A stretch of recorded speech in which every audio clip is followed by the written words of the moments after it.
পাহাড় যাওয়ার vlog editing uploading সবই তো চলছে, তার মধ্যেই ছোট্ট করে একটা আউটিং করে ফেললাম কলকাতায়। 27 ডিসেম্বর 2025, বছর একদম শেষের দিকে।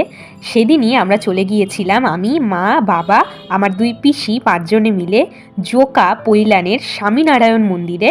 অনেক দিন থেকেই প্ল্যান করছিলাম বা ইচ্ছে হচ্ছিল স্বামীনারায়ণ মন্দিরটা দেখার, এত সুন্দর করেছে। সত্যি সত্যি ওখানে গিয়ে বুঝলাম যে আমাদের অপেক্ষা সার্থক।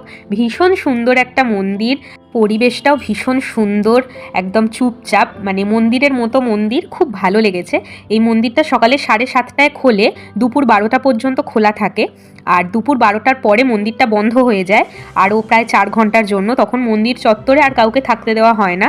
তারপরে আবার বিকেল 4টে থেকে রাত 8টা পর্যন্ত মন্দিরটা খোলা থাকে।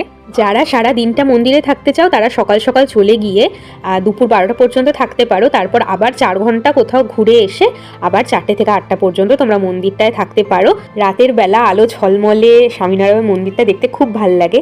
তবে আমাদেরও ইচ্ছে ছিল দেখার, তবে আমাদের বাড়ি থেকে যেহেতু এই মন্দিরটার ডিস্টেন্সটা অনেকটা, মানে নৈহাটি থেকে মাঝেরহাট, ওখান থেকে আরও 1 ঘন্টা প্রায় বাসে করে, তো সেই জন্য আমরা আর বিকেলবেলাটা থাকিনি। কারণ বিকেলের আলো দেখতে গেলে আমাদেরকে আরও অনেকক্ষণ এখানে থাকতে হতো, তো বাড়ি ফিরতে ফিরতে অনেকটা রাত হয়ে যেত, প্রায় 11টা 11:30টা বেজে যেত।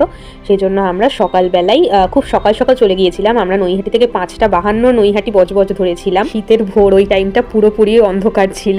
আর আমরা এখানে পৌঁছে গিয়েছিলাম একদম 8:45টার মধ্যে। তো আমরা খুব ভালো করে সকালবেলা মন্দিরটা ঘুরে দেখতে পেরেছি। স্বামীনারায়ণের মূর্তিতে পুজো দিয়েছি, যেটা সোনার মূর্তি। খুব সুন্দর অভিজ্ঞতা হবে তোমাদের, আমিও বলছি ঘুরে এসো। আর ব্যাপার হলো, তোমাদের ভোগের কথাটা বলে দিই, এটা আমাদেরও কনফিউশন হচ্ছিল। এখানে আমি কথা বলে জানতে পারলাম, এখানে আলাদা করে কিন্তু কোনো ভোগ প্রসাদের ব্যবস্থা নেই। যখন স্বামীনারায়ণের মূর্তিতে তোমরা জল ঢালতে যাবে বা পুজো দিতে যাবে, ওখান থেকেই 50 টাকা দিয়ে তোমাদের একটা বক্স কিনতে হবে। মানে প্যাকেটের মধ্যে একটা বক্স থাকে, যেটার মধ্যে মিষ্টি থাকে আর গঙ্গা জলের একটা ছোট্ট বোতল থাকে। ওটা পুরো প্যাকেটটার দাম 50 টাকা নেয়। তো সেভাবে তোমাদেরকে কিনে ওটা আনতে হবে। আর আলাদা করে যে বসে ভোগ প্রসাদ খাওয়া, ওটার কিন্তু কোনো ব্যবস্থা এখানে নেই, মানে খিচুড়ি বা সামথিং। এখানে একটা ক্যান্টিন আছে, মানে একদম মন্দিরের মধ্যেই, ভিতরেই।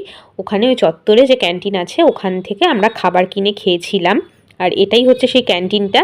এখানে ঠিক এইরকম লিস্ট করা থাকে খাবারের, যে তোমরা কি কি খাবে। ওখানে কুপন কেটে টাকা দিয়ে তোমাদেরকে ওই খাবার কিনতে হবে, আর এখানে বসে তোমরা খেতে পারো। আমরা নিয়েছিলাম ধোকলা, আর একটা খেয়েছিলাম হচ্ছে দই সামোসা চাট, মানে সিঙ্গাড়ার ওপর দই, চাটনি আর ঝুরি ভাজা দিয়ে এটা দিয়েছিল। খুব সুন্দর খেতে লেগেছে। তো এইটুকুই ছিল আমার সেদিনের মিনি ভ্লগ। কেমন লাগলো জানিও। আশা করি কিছুটা ইনফরমেশন দিতে পেরেছি এই মন্দির।